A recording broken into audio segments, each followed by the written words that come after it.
हाँ जी। तो कल वाली क्लास में क्या पढ़ा था हमने? कल वाली क्लास में हमने दो राजा के बारे में पढ़ा था। दो तो क्या, वैसे जानकारियां थोड़ी ज्यादा ही थी। बड़े दो राजा थे जिनके बारे में बताया। लो फिर मैं एक बार 5 मिनट में अपने रिवीजन कर लेते हैं उसका। तो हमने पढ़ा था कि सांगा की जब डेथ हो गई थी तो सांगा के बाद अगला राजा कौन बने? तो सांगा के सबसे बड़े बेटे थे भोजराज, जिनकी शादी मीराबाई के साथ हुई थी। उनकी मृत्यु तो सांगा के जीवन काल में ही हो गई थी। फिर दूसरे थे रतन सिंह, वो राजा बने। और वो बूंदी के सूरजमल के खिलाफ शिकार खेलने के लिए गए थे। वहां पर दोनों साथ में किसी बात पे झगड़ा कर लिया और दोनों ही लड़ते हुए मारे गए थे। फिर उसके बाद राजा किसको बनाया जाता था? विक्रमादित्य को बनाया गया था। मैंने कहा था विक्रमादित्य और उदय सिंह सांगा के दो बेटे थे, जो उनकी हाड़ी रानी कर्मावती के बेटे थे। विक्रमादित्य में ज्यादा कोई लक्षण थे नहीं, तो कर्मावती उसकी गार्जियन बनी, उसकी सरंगसिका बनी, कर्मावती संभालती थी। गुजरात में उस समय सुल्तान हुआ करता था बहादुर शाह। और बहादुर शाह को जब ये बात पता चली कि भाई आजकल जो मेवाड़ है वो थोड़ा कमजोर हो रखा है, तो बहादुर शाह ने यहाँ पर 1533 में यहाँ पर अटैक कर दिया था। कर्मावती को लगा कि पार नहीं पड़ेगी, इसलिए कर्मावती ट्रीटी कर लेती है, संधि कर लेती है और बदले में किला दे देती है कि तू हमारे पर आक्रमण मत कर, हम तेरे को किला दे देंगे रणथंभौर। तो रणथंभौर का किला देकर उसको वहां से वापस भेज देती है। बहादुर शाह अगले साल फिर अटैक कर देता है। 1534-35 में उसने वापस अटैक किया। कर्मावती को लगा इस बार तो पार पड़ेगी नहीं। कहते हैं कर्मावती ने मुगल बादशाह हुमायूं को राखी भेजी थी कि तू मेरा भाई है और मेरी आगे सहायता कर। हुमायूं टाइम पर नहीं पहुंच पाया, उससे पहले लड़ाई करनी पड़ी। दुश्मन की सेना बड़ी हो, अपनी सेना छोटी हो, तो लड़ने का एक तरीका होता था जिसको साका बोलते थे। 1535 में चित्तौड़ का दूसरा साका किया गया। रानी कर्मावती जोहर कर लेती है और देवलिया प्रतापगढ़, जिसको आजकल अपने कहते हैं, देवलिया के बाघ सिंह थे, उनके नेतृत्व में केसरिया किया गया था। और देवलिया के बाघ सिंह के नेतृत्व में केसरिया हुआ, इसलिए उनका नाम भी पड़ गया देवलिया दीवान, कि उस दिन देवलिया वाले को क्या बनाया गया था? दीवान बनाया गया था। वहां पे पांडुपोल के पास लड़ते हुए बाघ सिंह उसके अंदर शहीद हो गए थे। बहादुर शाह यहाँ पर कब्जा कर लेता है, लेकिन जब उसे समाचार मिला कि हुमायूं ने मालवा पर कब्जा कर लिया, वो हुमायूं से लड़ने के लिए मालवा की तरफ गया, लेकिन बाद में वहां से भी भाग जाता है और दमन दीव की तरफ वहां पर पुर्तगालियों के साथ एक झड़प के अंदर लड़ते हुए मारा गया था। किसी सूफी संत की भविष्यवाणी थी कि चित्तौड़ के नाश के साथ ही बहादुर शाह का नाश हो जाएगा। सूफी संत की भविष्यवाणी सत्य साबित हो गई। पर अब चित्तौड़ का शासन किसको दे? तो उड़ना राजकुमार पृथ्वीराज जो थे, उनकी दासी का एक बेटा था बनवीर, उसको कुछ समय के लिए चित्तौड़ का शासन दिया गया। लेकिन बनवीर ने यहाँ पर मामला गड़बड़ कर दिया।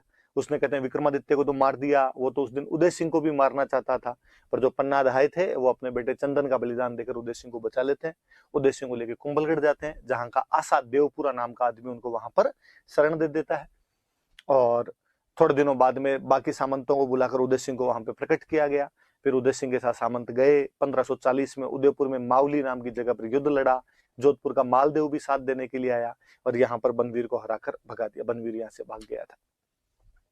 फिर उसके बाद में उदय सिंह के टाइम में और क्या क्या बातें हुई? फिर उदय सिंह की शुरुआत में तो मालदेव से बहुत ज्यादा बनती थी, लेकिन बाद में एक झाली रानी थे, उनको लेकर, झालाओं की एक लड़की थी, उसको लेकर मालदेव के साथ विवाद हो गए थे। मालदेव भी वहां पे शादी करना चाहता था, शादी उदय सिंह ने कर ली थी। मैंने बताया था कुंभलगढ़ किले में उनका झाली रानी का महल आज भी है। इस बात पे उदय सिंह और मालदेव नाराज हो गए थे। बाद में जब उदय सिंह की अजमेर के हाजी खां पठान के साथ लड़ाई हुई थी, तो उसके अंदर मालदेव जो हाजी खान पठान का साथ देता है। उस युद्ध का मैंने नाम बताया था हरमाड़ा का युद्ध, अजमेर में जगह 1557 का वो युद्ध था। फिर मैंने बताया था कि 1559 में और आपके उदय सिंह के पोता हुआ था, महाराणा प्रताप के सबसे बड़े कुंवर अमर सिंह का जन्म हुआ था, इसलिए एकलिंग जी की धोख लगाने के लिए गए थे। फिर वहीं पर उन्होंने उदयपुर पास की पहाड़ियों में उदयपुर नामक एक पूरा नया शहर बसाया 1559 में, और वहां पर उदय सागर नाम की झील बनवाई थी, तो उदयपुर की स्थापना की थी। और फिर इन्हीं के टाइम में अकबर ने 1567-68 में हमला किया। इस बार चित्तौड़ वालों ने अपनी स्ट्रेटेजी चेंज की। राणा आता था, उसके परिवार को पहले ही गिरवा की पहाड़ियों में सुरक्षित भेज दिया गया। जयमल और पत्ता के नेतृत्व में चित्तौड़ के किले का मोर्चा संभाला गया। इस समय चित्तौड़ का तीसरा साका हुआ था और उसमें जयमल जो था वो पहले अकबर की संग्राम नाम की बंदूक जो थी उससे घायल हो गया था, इसलिए जयमल कल्ला राठौड़ के कंधों पर बैठकर युद्ध करता है। इधर जो आपके पत्ता की जो पत्नी थे, जयमल की जो बहन थे फूल कंवर, उनके नेतृत्व में यहाँ पर केसरिया होता है। जयमल और कल्ला राठौड़ जो थे, कल्ला राठौड़ कंधों पर बिठाकर युद्ध करता है, इसलिए कल्ला राठौड़ को हम चार हाथ का देवता कहते हैं। और ये दोनों लड़ते हुए साथ में मारे गए। ये आपके हनुमान पोल और भैरव पोल के बीच लड़ते हुए शहीद हुए थे। उधर पत्ता जो था वो आपके राम पोल के पास लड़ता हुआ शहीद हो गया था। कहते अकबर यहाँ पर कब्जा कर लेता है। अकबर ने कब्जा करने के बाद यहाँ पे 30,000 लोग कटवा दिए थे। अकबर ने एक नया सिक्का चलाया था, उसके बाद यहाँ पे सिक्का एलची एलची नाम का सिक्का यहाँ पर बाद में मुगलों द्वारा जारी किया गया था, तो वो भी थोड़ा याद रख लेना, पूछा हुआ सा सवाल था। और अकबर जयमल पत्ता की वीरता से बड़ा प्रभावित हुआ था और जयमल पत्ता की मूर्तियां उसने आगरा के किले में लगवाई थी, लेकिन बाद में औरंगजेब ने उन मूर्तियों को तुड़वा दिया। लेकिन फिर भी एक फ्रांस का यात्री फ्रैंकोइस बर्नियर, मैंने उस दिन बुक बताई थी travels in the Mughal empire, वो इन दोनों की मूर्तियों का वर्णन करता है। हालांकि वो मूर्तियां वहां से तोड़ दी गई, लेकिन आज भी जब आप बीकानेर किले में जाएंगे तो सूरज पोल के सामने जयमल और पत्ता दोनों की मूर्तियां लगी हुई है। और राय सिंह बीकानेर के राजा थे, उन्होंने मूर्तियां लगवाई थी यहाँ पे। और फिर हमने एक ये पढ़ा था कि कालांतर में उदय सिंह बाद में चित्तौड़ से तो जब निकल गया तो गोगुंदा चले गए थे, गोगुंदा उनकी राजधानी हुआ करती थी। और गोगुंदा में वहीं 28 फरवरी 1572 को उदय सिंह का निधन हो गया था और वहीं पर उदय सिंह की छतरी बनी हुई है। उदय सिंह जाते जाते गड़बड़ कर गए, वो अपने बड़े बेटे प्रताप को राजा नहीं बना के गए थे, अपने छोटे बेटे जगमाल को राजा बना गए थे। फिर किस प्रकार सामंतों ने प्रताप को राजा बनाया, वो सब बातें आज हम पढ़ेंगे। तो आज अपने प्रताप शुरू करेंगे। ये लो 5-6 मिनट में वापस रिविजन आपका। अब आगे की बात सुनते हैं। प्रताप, आप सबने देखो, मुझे तो कई बार लगता है कि यार प्रताप के बारे में मैं क्या ही पढ़ूं, कि हम तीसरी क्लास से लेकर 10th क्लास तक जब तक हिस्ट्री पढ़ते हैं प्रताप का नाम किसी ना किसी रूप में कहीं ना कहीं कैसे ना कैसे पढ़ते ही रहते हैं। फिर प्रताप प्रातस्मरणीय है, जन जन का नायक है। राजस्थान ही नहीं, भारत ही नहीं, विश्व के लोग उस आदमी को जानते हैं। अनपढ़ आदमी भी प्रताप के बारे में जानता है। तो हमें तो स्वाभाविक रूप से, जो हम सिविल की तैयारी करने वाले लोग हैं, प्रताप के बारे में खूब सारी बातें पता होनी चाहिए। लेकिन फिर भी जो बातें अपने, मैं थोड़ा सा रिवीजन कर देता हूँ, एक तरीके से बता देता हूँ आपको कुछ बातें, तो आपकी थोड़ी समझ के अंदर आ जाएगी। चलिए, तो क्या क्या बातें हैं देखो प्रताप के बारे में। नॉर्मल शुरुआती इंट्रोडक्शन है, थोड़ा सा मैं बता दूं आपको। प्रताप की मम्मी का नाम क्या था, पापा का नाम क्या था, ये बता दें। तो प्रताप की जो माता थी उनका नाम था जयवंताबाई सोनगरा। जयवंताबाई सोनगरा नाम था। सोनगरा चौहान होते हैं भाई, आगे हम और पढ़ेंगे, जालोर पढ़ेंगे तब और बात आ जाएगी। पाली के सामंत थे अखेराज सोनगरा, उनकी बेटी थी, अखेराज सोनगरा की बेटी थी। और कहते हैं कि जब वहां पर उदय सिंह को कुंभलगढ़ के किलों में प्रकट किया गया था, बताया गया था कि भाई ये उदय सिंह है, तो कहा गया कि मेवाड़ के सामंतों ने मना किया, भाई हम कैसे मान ले उदय सिंह है, क्या पता चंदन नहीं हो। फिर फाइनली जब पता चला कि उदय सिंह है, तो कहा भाई इसके साथ अपनी बेटी की शादी कौन करेगा। तो पाली के जो अखीराज सोनगरा थे उनके साथ मैं कर दूंगा मेरी बेटी की शादी। तो अखीराज सोनगरा ने अपनी बेटी जयवंताबाई सोनगरा थे, उनकी शादी उदय सिंह के साथ की थी। और उन्हीं का बेटे जो थे वो महाराणा प्रताप, उन्हीं के बेटे हुए थे। पिताजी का नाम अपने को पता ही है, बताने की आवश्यकता नहीं कि पिताजी का नाम क्या था। तो पिताजी का नाम था उदय सिंह। मेवाड़ के महाराणा ही हुए, पिछले महाराणा जो हमने पढ़े थे वही थे। फिर लिखा हुआ है जन्म कब हुआ था, तो जन्म याद रखने वाली बात है, ज्यादातर जन्म तिथियां वगैरह मनाते ही रहते हैं तो आता ही रहता है। तो 9 मई 1540 ईस्वी को जन्म हुआ था। 9 मई 1540 एडी जो थी उसको जन्म हुआ था। पर है ना, कई बार आप देखना आजकल क्या थोड़ा सोशल मीडिया आ गया, तो फेसबुक पे इन प्रताप की जयंतियों फिर खूब सारी बधाई मिलती रहती है। तो कई बार क्या होता है, आप देखते हो कि कुछ लोग किसी दिन जयंती मना रहे हैं, कुछ लोग किसी दिन जयंती मना रहे हैं, कोई 9 मई को मना रहा होता है, कुछ किसी अलग ही तिथि को मना रहे होते हैं। फिर हमें लगता है यार ये कैसे हो गया। तो वास्तव में वो 9 मई 1540 तो जो अपना अब जो कैलेंडर चलता है, ग्रिगोरियन कैलेंडर चलता है, उसके अनुसार है। पहले जो अपना जो विक्रमी कैलेंडर चलता है, गांव में जिस कैलेंडर को हम फॉलो करते हैं, मम्मी अपना जो कैलेंडर मानती है चैत बैसाख जेठ वाला, तो उस कैलेंडर के अनुसार ही कुछ लोग प्रताप की जयंती मना लेते हैं। तो वो जो जेठ का महीना आता है, जेठ के महीने में शुक्ल पक्ष की तृतीया को जन्म हुआ था। शुक्ल पक्ष मतलब जिसके अंदर चांद दिखता है, तृतीया। और सन कौन सा होगा, तो हमेशा जो ईस्वी होता है इसमें 57 साल जोड़ लिया करो। 57 साल जोड़ लोगे तो अपने आप में वो आ जाएगा, 57 जोड़ोगे तो आप ये आ जाएगा। तो ये विक्रमी कैलेंडर है, विक्रमी संवत है, तो ये भी याद रख लेना। तो ये थोड़ा पूछे तो नहीं एग्जाम में, पर वो कभी गड़बड़ी हो तो दिमाग में रखना कि 9 मई को मना रहे हैं, इसका मतलब तो तारीख के अनुसार मना रहे हैं, दिनांक डेट जो आज अपनी होती है उसके अनुसार मना रहे हैं। और कोई दूसरी डेट को मना रहा है यदि कोई, तो फिर आप देखना कि अरे महीना कौन चल रहा है, तो पक्का ज्येष्ठ चल रहा होगा, शुक्ल पक्ष होगा और उसकी तृतीया होगी, उसको वो लोग मना रहे होंगे। तो थोड़ा सा ध्यान रख लेना। अब इसके बाद कि प्रताप का जन्म कहां पर हुआ था, तो कहते हैं कुंभलगढ़ के किले में प्रताप का जन्म हुआ था। कुंभलगढ़ मैंने वैसे ही बताया था कि इनकी संकट मोचक राजधानी थी। तो कुंभलगढ़ के किले के अंदर प्रताप का जन्म हुआ था। कब हुआ प्रताप का जन्म, तो 9 मई 1540 को। देखो और एक बात बताऊं, ये वाली जब मैं तारीख पढ़ता हूं तो मुझे एक चीज बड़ी जोरदार सी लगती है कि 9 मई 1540 को प्रताप का जन्म हो गया। छोटी क्लासों में एक कहानी अपने को सुनाई जाती थी, कहानी क्या थी? कहानी ये थी कि बनवीर जब उदय सिंह को मारने के लिए गया था, तब पन्नाधाय जो थे वो अपने बेटे चंदन को वहां पर सुला देते हैं और उदय सिंह को बचा लेते हैं। बनवीर चंदन को मार के चला जाता है। फिर आगे की कहानी का इंटरेस्ट है, देखो आप आगे फिर कहानी ये कहती है कि पन्नाधाय उदय सिंह को घास फूस की टोकरी में डाल के लेके गए थे और घास फूस की टोकरी में लेके उसको कुंभलगढ़ जाते हैं। नहीं भाई, ऐसा कुछ भी नहीं था, कोई घास फूस की टोकरी में डाल के नहीं लेके गए थे उदय सिंह का। भाई आप ये कैसे कह सकते हो? वो जो घटना है घास फूस की टोकरी वाली जो बताते हो वो 1536 की बताते हो, 1536 की बताते हो। मतलब कोई बच्चा 1536 में इतना छोटा सा है कि उसको घास फूस की टोकरी में आप लेके जा रहे हो, और मात्र 4 साल बाद 1540 में उसके खुद के बेटा हो जाता है। तो ये तो बड़ा ही कॉन्ट्राडिक्टरी सा लगता है। तो नहीं, ऐसा कुछ भी नहीं था। तब तक काफी बड़ी उम्र थी, 14 साल के थे लगभग उदय सिंह, और कोई टोकरी में डाल के नहीं, बाकायदा अंगुली पकड़ के पापा पापा चला के लेके गए होंगे। 1522 के अंदर ही उदय सिंह का जन्म हो गया था। तो 1536 तक लगभग 14-15 साल के वो थे। तो वो हमेशा ध्यान रखना कि वो थोड़ा कवि ने चीजों को अतिरंजित कर दिया है, वहां पर एग्जेजरेट कर दिया है वहां पर चीजों को, इसलिए अपने को लगता है। और अपने क्या एक बड़ा दुर्भाग्य है कि अपने हिस्ट्री कहानियों में पढ़ी जाती है ज्यादातर, और हम कई बार कहानियों को एग्जैक्टली इतिहास ही मानने लग जाते हैं। तो वहां पर वो कॉन्ट्राडिक्शन आए बिना रहता नहीं। तो ध्यान रखना इस बात का कि भाई 1540 में तो प्रताप ही पैदा हो गया था उदय सिंह के, तो इतना कोई छोटे वगैरह नहीं थे। फिर प्रताप के बचपन का नाम क्या था? ये एग्जाम वाले आरपीसी वाले क्वेश्चन और पूछ लेते हैं। मुझे तो कभी समझ में नहीं आया कि यार ये क्वेश्चन कैसे पूछा जाता है, क्या था, क्योंकि इसका आंसर जो है कि प्रताप के बचपन का नाम क्या था, तो वो कहते हैं किक्का। क्वेश्चन पूछा हुआ आरपीसी का, आपने किताबें लिख देती है ढंकी ढंकी, प्रताप के बचपन का नाम किक्का था। पर भाई पहाड़ी प्रदेशों में मेवाड़ वाला जो हिली एरियाज है, वहां पर कोई जो छोटा बच्चा होता है उसको किक्का ही बोलते हैं। तो प्रताप नहीं, कुंभा, सांगा, राज सिंह, अमर सिंह, बापा रावल, कोई भी छोटा बच्चा रहा होगा तो उसे किक्का ही कहा होगा। जैसे मैं होता हूँ, अपने पश्चिमी राजस्थान के लोग हैं, अपने वेस्टर्न राजस्थान में कोई छोटा जो बच्चा होता है उसको बोलते हैं गिग्गो, लड़की को बोल दे तो गीगली।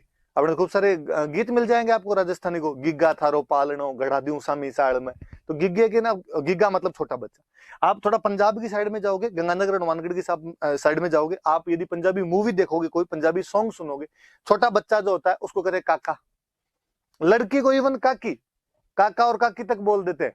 तो कोई छोटा बच्चा होता है उसको बोल देते हैं। अपने ये थोड़ी कह सकते हैं पर्टिकुलर किसी का नाम है, पर फिर भी चूंकि आरपीसी वालों ने पूछ लिया, चूंकि किताबें लिख देती है, तो अपने भी याद कर लेना कि उनके बचपन का नाम क्या था। तो बचपन का नाम क्या था? किक्का था। फिर क्या लिखा हुआ आगे? फिर लिखा रानी का नाम क्या था, तो रानी का नाम पढ़ लेते हैं अपने, अजब दे पंवार। वैसे तो कई रानियां थी, पर जो मुख्य रानी थी, जो पटरानी थी, उनका नाम था अजब दे पंवार। दे का मतलब देवी है भाई। अपने राजस्थानी भाषा में देवी जो होती थी उसको दे से ही अपने काम चला लिया करते थे। तो अजब दे पंवार हो गया। फिर लिखा हुआ आगे राज तिलक, कि उनका राज तिलक कब क्या हुआ था। सुनना, देखो बात सुन। राजाओं के एक रूल हुआ करता था कि राजा के मरने के बाद जो अगला बेटा राजा बनेगा, वो पिता के अंतिम संस्कार में, उसकी जो फ्यूनरल हुआ करता था उसमें भाग लेने के लिए नहीं जाएगा। बाकी जो बेटे होंगे वो पिता के अंतिम संस्कार में जाएंगे, पिता को मुखाग्नि देंगे, उनकी लाश को कंधे देंगे, एकदम बाल कटवाएंगे, रोना धोना जो है वो सब करेंगे। जो अगला बेटा राजा बनेगा उसके लिए ये नहीं हुआ करता था। उल्टा ये कहते थे कि इसके तो राज तिलक की तैयारियां की जाए, कि राजा की गद्दी खाली नहीं रहनी चाहिए। अब उदय सिंह राजा किसको बना के गए? जगमाल को राजा बना के गए। तो प्रताप और प्रताप के जो बाकी भाई थे, खूब सारे भाई थे, प्रताप नहीं, कान्हा थे, सगर थे, शक्ति सिंह थे, ये बाकी तो पिता का अंतिम संस्कार करने के लिए चले गए, और जगमाल वहीं पे रह गया। कहते जब वहां अंतिम संस्कार के लिए वहां पर गए, तो वहां पर किसी ने मांग उठाई, वहां पर किसी ने कहा कि यार, कहा ही किसने? प्रताप के ननिहाल वालों में से मान सिंह सोनगरा थे, और मान सिंह सोनगरा ने कहा यार, पर उदय सिंह के जितने बेटे हैं इनमें शक्तिशाली कौन है, इनमें प्रभावशाली कौन है? और सबने कहा साहब प्रभावशाली तो प्रताप है। तो यार जगमाल को राजा कैसे बना दिया? दिखता नहीं आपको कि अकबर के अटैक हो रहे हैं लगातार, मेवाड़ घिरा हुआ है, संभल पा नहीं रहे हैं, और ऐसे टाइम में किसी मजबूत आदमी को नहीं बना के आप उससे बनिस्बत कमजोर आदमी को बना रहे हो? गलत बात नहीं है ये। और मैंने एक दिन आपको पहले बात बताई थी कि राज तिलक का अधिकार जो था वो सलुम्बर वालों के पास में था, कि जो सलुम्बर का फ्यूडल लॉर्ड होगा वो ही राजा का राज तिलक करेगा, उसकी सहमति से, उसकी कंसेंट से अगला राजा बनाया जाएगा। और उस समय सलुम्बर के जो सामंत हुआ करते थे उनका नाम था कृष्णदास चुंडावत। चुंडा जी के वंशज हुए इसलिए चुंडावत हो गए।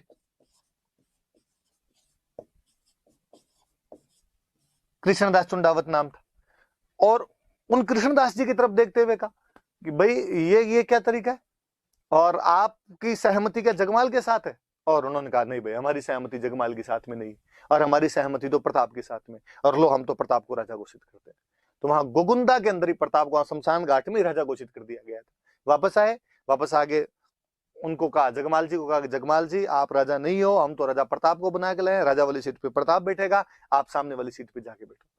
हालांकि जगमाल इससे बड़े नाराज हुए थे, जगमाल यहाँ से चला ही गया था वापस, वो अकबर के पास चला जाता है, और अकबर ने उसको एक जागीर दे दी थी, जहाजपुर की जागीर दे दी थी। और आगे मैं और जब सिरोही पढ़ाऊंगा तब मैं और बताऊंगा, बाद में अकबर ने उसको आधा सिरोही दे दिया था जगमाल को। तो जगमाल यहाँ से नाराज होकर अकबर के पास में चला गया था। प्रताप तो अब याद रखने वाले कि प्रताप का राज तिलक कहां पर हुआ, तो गोगुंदा। किसने किया, तो सलुम्बर वाले करेंगे। सलुम्बर वाला कौन है, तो कृष्णदास चुंडावत है, इन्होंने प्रताप का राज तिलक किया था।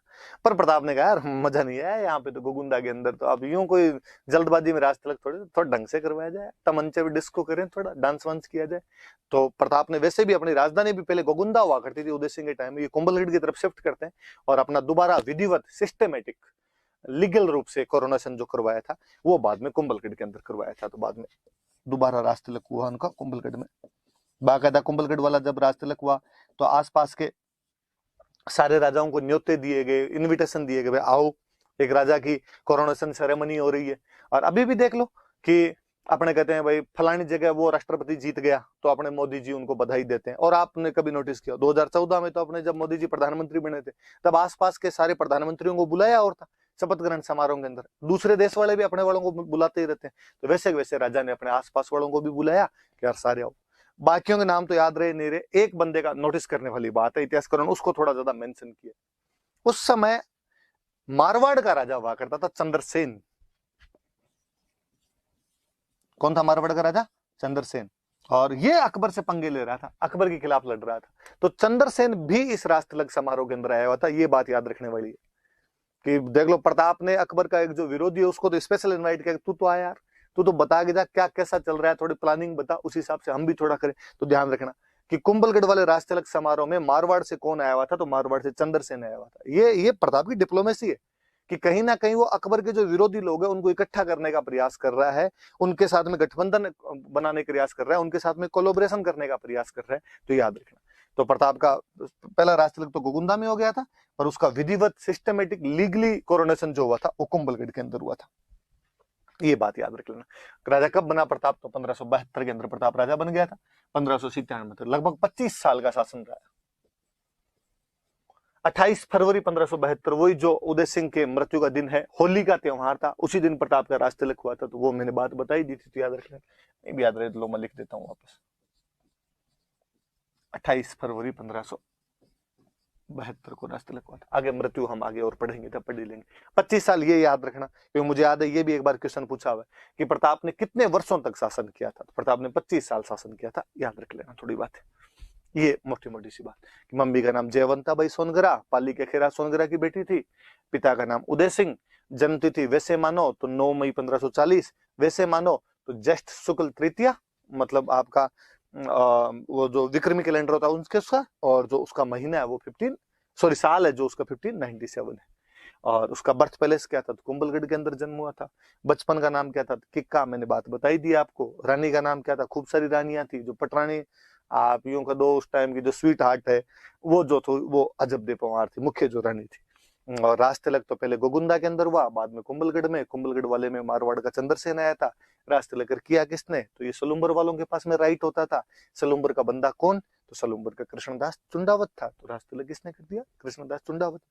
उदय सिंह जी जगमाल को राजा बना के गए थे, जगमाल को जब नहीं बनाया नाराज होकर अकबर के पास चला गया। अकबर ने पहले तो उसको जहाजपुर की जागीर दे दी थी और फिर उसको आधा सिरोही दे दिया था। मैं जब सिरोही पढ़ाऊंगा तब ये बातें अपने और कर ली।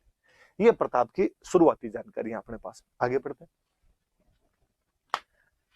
और क्या क्या बातें अपने पास में।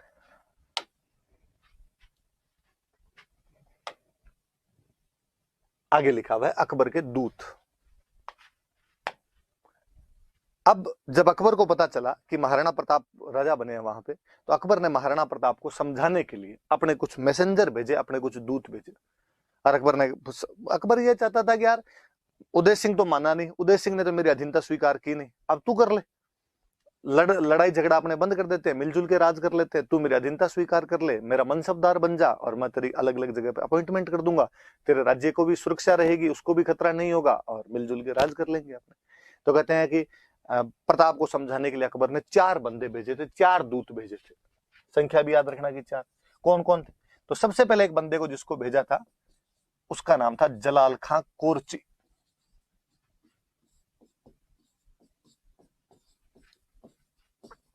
इसको तो राजा बनते ही भेज दिया था। 1572 में प्रताप राजा बनता है, 1572 के अंदर इसको भेज दिया गया था, जलाल खां कोरची को भेज दिया गया था। जलाल खां कोरची वाकपटु, बोलने में बहुत तेज, यूं विटी मैन था। इसको भेजा और इसको कहा कि तू यार जाके बात कर और मामला बिठा अपने। जलाल खां कोरची आया, आगे पहले तो अकबर की तरफ से बधाई दी कि सर आपको बहुत बहुत बधाई हो, आप राजा बने हो, बादशाह अकबर ने आपको ये देख लो साहब गुलदस्ता भेंट किया, भेजा है आपके लिए। प्रताप ने कहा थैंक यू यार। का थोड़ी सी बात और करनी थी आपको। हाँ बताओ क्या बात करनी थी? कि वो आपके पापा तो माने नहीं थे, आपका थोड़ा ट्रीटी विटी संधि बंदी के बारे में क्या कहना है? प्रताप ने कहा ना ना मेरा तो ऐसा कोई मूड नहीं, थोड़ा देख लो ऊपर नीचे लेगी कोई बात हो जाए। नहीं नहीं कोई मूड नहीं। पक्का? क्या पक्का? जलाल खां कोरची वापस गया और उसने जाके अकबर का एकदम साफ साफ मना किया। अपने मारवाड़ी में कहते हैं चिट्टो चिट्टो ना दियो, तो एकदम साफ साफ मना कर दिया है, मानने के लिए तैयार नहीं है। अकबर ने सोचा यार अब क्या किया जाए। अकबर के दिमाग में यार राजस्थान का बंदा है, राजस्थान का राजपूत राजा है, क्यों ना राजस्थान के किसी राजपूत को भेजा जाए ताकि इसको पटा सके। यंग बंदा 32 साल की उम्र में राजा बना है, क्यों ना किसी यंग को भेजा जाए ताकि उसकी बात थोड़ी मान ले। और अकबर के दरबार में एक यंग राजकुमार था मान सिंह। आमेर वालों का अपने राजकुमार हुआ करता था मान सिंह कछवाहा, और आमेर वालों ने अकबर की सबसे पहले अधीनता स्वीकार की थी, 1562 में ही कर ली थी, हम आगे और बताएंगे। बारमल अधीनता स्वीकार कर लेता है मान सिंह का जो दादा था। तो मान सिंह को भेजते हैं, और थोड़ा तेज तर्रार भी था मान सिंह। और अकबर ने मान सिंह को कहा मान सिंह जी आमेर गए हुए कितने दिन हो गए? मान सिंह ने कहा थोड़ा टाइम तो हो गया, तो जाओ छुट्टी है आपकी, और एक काम करना थोड़ा जाते उदयपुर की तरफ से होके जाना, तो उधर प्रताप से बात करके जाना, मेवाड़ से होके जाना। तो मान सिंह ने कहा ठीक है। तो दूसरा जो बंदा भेजा गया था वो बंदा था मान सिंह।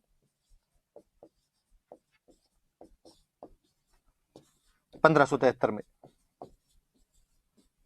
मान सिंह को भेज दिया। मान सिंह यहाँ पर आया, मान सिंह ने बात करने के लिए प्रताप को बुलाया यहाँ पे। कहते हैं बाकायदा शाम को डिनर का प्रोग्राम रखा गया, उदय सागर की जो पाल है वहां पे डिनर के लिए बुलाया गया।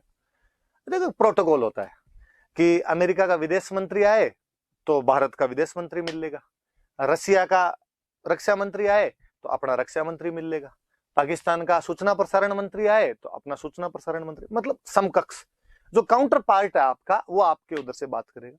और प्रताप ने दिमाग लगाया कि यार आमेर का राजकुमार बात करने के लिए आया, तो क्यों ना मैं मेरे राजकुमार को भेज दूं। और प्रताप के जो बेटे थे सबसे बड़े बेटे उनका नाम था अमर सिंह, तो यार अमर सिंह को भेज दिया जाए। तो अमर सिंह को बातचीत करने के लिए भेज दिया। पर मान सिंह को यह लगता था यार मैं अकबर का दूत हूं, मेरे से बात करने के लिए तो राजा खुद है, वही है अमेरिका माई बाप है जैसे आज। तो अमेरिका का कोई आता है तो अपने वाले सभी बात करते हैं उससे। अब जब वहां अमर सिंह, एक तो कहते हैं अमर सिंह लेट गया थोड़ा सा, मान सिंह पहले ही चला गया था वहां पे डिनर के लिए, अमर सिंह लेट गया, उसको थोड़ा वो बड़ा बुरा लगा यार जो होस्ट है वो तो खुद ही नहीं है, मैं गेस्ट आगे बैठा हुआ। फिर थोड़ा अमर सिंह के लिए कहते हैं, अमर सिंह थोड़ा बदमाश टाइप का था, अपने जो गाँव में कहते हैं भाई बहुत छरडो है, तो उस टाइप का था अमर सिंह। अमर सिंह थोड़ा लेट गया, जाके सामने बैठ गया। मान सिंह ने जाते ही पूछा और तुम्हारे पिताजी क्यों नहीं है, राणा जी कहाँ पे? और उसने यूं बेपरवाही के अंदाज के अंदर एकदम केयरलेस तरीके से उसने कहा पापा, पापा तो आज पेट दर्द कर रहा है उनका। और मुस्कुराया मान सिंह के सामने देख के। मान सिंह समझ गया कि ये कह रहा है कि भाई पापा तो नहीं आएंगे, तेरे खाना तो मेरे साथ ही खाना पड़ेगा। और मान सिंह ने कहा कि मान सिंह खड़ा हुआ, खड़े हो गए, उसने मुझे खाना वाना नहीं खाना, तुम्हारा डिनर वगैरह उछाल दिए उसने। और उसने कहा तुम्हारे पापा को जाकर कह देना कि मैं जो पेट दर्द है वो तुम्हें ठीक कर दूंगा, युद्ध के मैदान में मैं सेना लेके आऊंगा और वहीं देखेंगे अब तो। और वो जाने लगा। अमर सिंह बड़ा बदमाश आदमी, जैसे थोड़ा सा आगे चला मान सिंह और अमर सिंह ने पीछे से आवाज लगाई, अरे अरे अंकल सुनो तो, एक बात तो सुन के दो। क्या हुआ आप तेरे, क्या बात है? तो क्या कर रहे थे आप? कहाँ ठीक कर दोगे आप जो पापा का पेट दर्द हो, कहाँ ठीक कर दोगे? मैं युद्ध के मैदान में सेना लेके आऊंगा और युद्ध करूंगा और मार दूंगा तुम सबको मैं। अमर सिंह ने और मुस्कुराते कहा अंकल एक काम करना, अकेले मत आना, फूफा जी को साथ लेके आना। जो अकबर था उसके साथ में मान सिंह की बुआ की शादी हो रखी थी, इसलिए उसने टोंट मारा वापस कि अकबर को साथ ही ले आना। फिर उसकी तरफ से जब बात करने के लिए, और मान सिंह और गुस्सा है, उसने मैं देख लूंगा तुम्हें, थोड़े और आगे पैर पटके उसने वापस अमर सिंह ने कहा अंकल प्लीज एक लास्ट बात और सुन। क्या है अब, हमारे पाली में एक जगह पड़ती है सोजत, हाँ तो वहां पर मेहंदी बहुत अच्छी मिलती है, तो मैं क्या करूं उसका, तो बुआ जी के लिए ले जाना आपने। अब तो मान सिंह और भयंकर गुस्सा, मान सिंह गया अकबर के पास, मान सिंह ने जाते कहा मुझे अभी के अभी सेना दो, मैं अटैक कर दूंगा, मैं उसको मार दूंगा, वहां पे मेवाड़ वालों को तबाह कर दूंगा। अकबर ने पूछा बात क्या, अभी बात तो बता, प्रताप ने क्या कहा तेरे को, तो प्रताप ने, वो आए नहीं मेरे से बात करने के लिए, क्यों, तो उसने कहा राजकुमार आया तो राजकुमारी बात कर लेगा हमारी, तो और उसने मेरे साथ बदतमीजी किया, आप अभी के अभी सेना दो। अकबर दिमाग बढ़ा दी, अकबर ने कहा बात तो सही है, जब इधर से राजकुमार आया है तो उसने भेज दिया, इसका मतलब इधर से किसी सीनियर आदमी को भेजा जाए तो फिर प्रताप बात कर सकता है। तो उसने मान सिंह जी को, साथ वाले जो दूसरे थे उनको कहा भाई साइड में लेके जाओ रे, थोड़ा ठंडा करो इसको, जून का महीना था, जून के महीने में गया था मान सिंह, तो कहा थोड़ी गर्मी चढ़ गई मान सिंह जी के, मान सिंह जी को साइड में लिया, और मान सिंह जी के पापा थे भगवंत दास जी, और भगवंत दास जी कहा जब वो सीनियर से मिलना चाहता था क्यों ना आप मिल लो यार जाके, तो तीसरे बंदे किसी को भेजे गए थे, तो भगवंत दास जी थे। थोड़े दिन बाद में इनको भेज दिया था, 1573 में सितंबर में भेज दिया था इनको। इस बार भगवंत दास जी आए, भगवंत दास जी आए तो बाकायदा प्रताप बात करने के लिए, और प्रताप ने आगे बातचीत की। भगवंत दास जी ने उनको समझाया कि यार लड़ाई करने में कुछ ही नहीं पड़ा है, और संधि कर लो यार, हमने भी तो कर रखी है। प्रताप ने उनको एक सिंपल सी बात की कि भगवंत दास जी, किसी टाइम में मेवाड़ जो था वो राजस्थान का सर्वोपरि स्टेट हुआ करता था, और आज से 50 साल पहले लगभग खानवा के युद्ध में जब अकबर के दादाजी के साथ, बाबर के साथ मेरे दादाजी राणा सांगा लड़ रहे थे, तो आपके आमेर से जो पृथ्वीराज जी थे वो हमारी तरफ से लड़ने के लिए, हमारे झंडे के नीचे लड़ने के लिए आए थे। अब हालांकि मेवाड़ में उतनी शक्ति नहीं रही होगी, पर आप आमेर वाले शक्तिशाली हो रखे हो, आप एक काम करो, आप अकबर के खिलाफ लड़ाई कर लो, मैं आपके झंडे के नीचे लड़ लूंगा, लेकिन अकबर के झंडे के नीचे तो मैं आज लड़ू कल लड़ू। भगवान दास जी ने कहा यार मुझे लगता है तेरे दादाजी का भी थोड़ा दिमाग सरका हुआ ही था, तुम वापस वही गलतियां कर रहा है, और हम तो तुम्हारे झंडे के नीचे नहीं लड़ेंगे, तुम्हें जैसे करना हो वैसे कर लो, मैं तो तुम्हें समझाने आया था, मानो तो ठीक, नहीं मानो तो ठीक। भगवान दास जी ने जाके वापस अकबर को कहा नहीं मान रहे वो, तो अकबर ने फिर एक प्रयास और किया, अकबर ने कहा बातचीत यार, बात करने से थोड़ी बात बनती है। इस बार वापस अकबर के वित्त मंत्री जो फिनांस मिनिस्टर हुआ करते थे टोडरमल, टोडरमल जी को भेजा, इसी साल में इनको भेज दिया था 1573 में, तीनों 1573 में ही आए थे, ये दिसंबर में, छठे महीने में, 9वें महीने में, 12वें महीने के अंदर सीधे सीधे से आए। वो एक 72 में, बाकी तीनों 73 के अंदर आए थे। टोडरमल जी को भेजा, टोडरमल जी को कहा भाई तुम वित्त मंत्री हो, जाके समझाओ रे उसके, हिंदू हिंदू वाला थोड़ा पुट और है तुम्हारे। टोडरमल जी आए, उन्होंने प्रताप को आगे समझाया कि देख मैं तो उसका वित्त मंत्री हूँ अकबर का, मुझे तो पता है उसके कितना खजाना पड़ा है, कितने बड़े भारत का वो राजा है, कितने पैसे हैं, वो तो कितने भी साल लड़ लेगा, उसकी कोई फर्क नहीं पड़ना है। तुम छोटे राजा हो, इतने पैसे तुम्हारे पास नहीं है, स्टेट छोटा है, इतने सालों से लड़ाइयों में फंसे हुए हो, कैसे पार पड़ेगी तुम्हारी, इसलिए मैं कहता हूँ संधि कर लो, कोई कुछ ही नहीं रखा हुआ लड़ाई के अंदर, इसमें तेरा घाटा उसका कुछ नहीं जाता। प्रताप ने टोडरमल जी कहा कि टोडरमल जी आप तो चिंता ही मत करो, आप तो अकबर को जाके कहो वो लड़ाई तैयार रखे, अपने यहाँ भामाशाह खूब सारे हैं, कोई ना कोई अपने को धन दे के चला ही जाएगा। तो टोडरमल जी को भी उसने भेज दिया था। इस प्रकार अकबर ने प्रताप को समझाने के लिए 4 मैसेंजर भेजे थे, लेकिन प्रताप ने उनको बेरंग लौटा दिया, उनको वापस भेज दिया। ये प्रताप का स्वाभिमान है कि वो अकबर से किसी भी रूप में हार मानने के लिए तैयार नहीं था। ये उसका सेल्फ रेस्पेक्ट है कि वो संधि करने के लिए भी अकबर से तैयार नहीं हुआ था, जबकि अकबर ने बार बार प्रयास किए। अब जब बातचीत के सारे रास्ते बंद हो जाएंगे तो फिर तो क्या तरीका बचेगा, फिर तो लड़ाई बचेगा, फिर लड़ाई होनी स्वाभाविक सी बात थी। पर अपने ये याद रख लेना कि समझाने के लिए कौन कौन आए थे। पहले जलाल खान कोरची आता है, बाद में बाप बेटे आए थे, पहले बेटा आया था, बाद में पिताजी आए थे। बेटा कौन, मान सिंह, पिताजी कौन, भगवंत दास, कहाँ के थे, तो आमेर के थे। फिर वित्त मंत्री आए थे, वो कौन थे, टोडरमल जी, सन वगैरह मैंने बताई दिए, याद रख लेना आप, तो ये वाली बात थोड़ी याद रखना। अब आगे बढ़ते हैं अपने,